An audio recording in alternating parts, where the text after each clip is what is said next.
আসসালামু আলাইকুম। আজ সকালে আমি কানাডাতে পৌঁছালাম। সারাদিন রেস্ট নেওয়ার পর সন্ধ্যার সময় একটু বের হলাম বাহিরে। এখন আসছি একটু ক্যাকটাস ক্লাব ক্যাফেতে। সবাই বলল যে এটা নাকি অনেক সুন্দর, অনেক খাবারগুলো অনেক ভালো। তাই এখানে আসলাম একটু ঘুরতে। দেখি এটা কেমন। তা ভালোই লাগতেছে। অনেক মানুষ আসছে এখানে। আর এখন তো ওয়ার্ল্ড কাপের টাইম।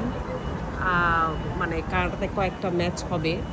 এজন্য পুরা কানাডাটাই এখন অনেক সাজানো গোছানো।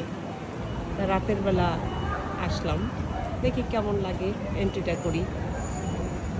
শুনি যে এদের খাবারগুলাও ভালো এবং অনেক ধনী মানুষই নাকি এখানে খায়। আল্লাহই জানে আমাদের অবস্থা কি হবে। দেখা যাক। আসসালামু আলাইকুম।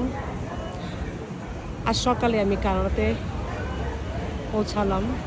সারাদিন রেস্ট নেওয়ার পর সন্ধ্যার সময় একটু বের হলাম বাহিরে। এখন আসছি একটু ক্যাকটাস ক্লাব ক্যাফেতে।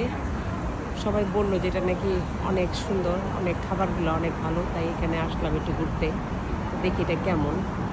তা ভালোই লাগতেছে। অনেক মানুষ আসছে এখানে। আর এখন তো ওয়ার্ল্ড কাপের টাইম। মানে কানাডাতে কয়েকটা ম্যাচ হবে। এজন্য পুরা কানাডাটাই এখন অনেক সাজানো গোছানো। তা রাতের বেলা আসলাম। দেখি কেমন লাগে, এন্ট্রিটা করি। শুনি যে এদের খাবারগুলাও ভালো এবং অনেক ধনী মানুষই নাকি এখানে খায়। আল্লাহই জানে আমাদের অবস্থা কি হবে। দেখা যাক।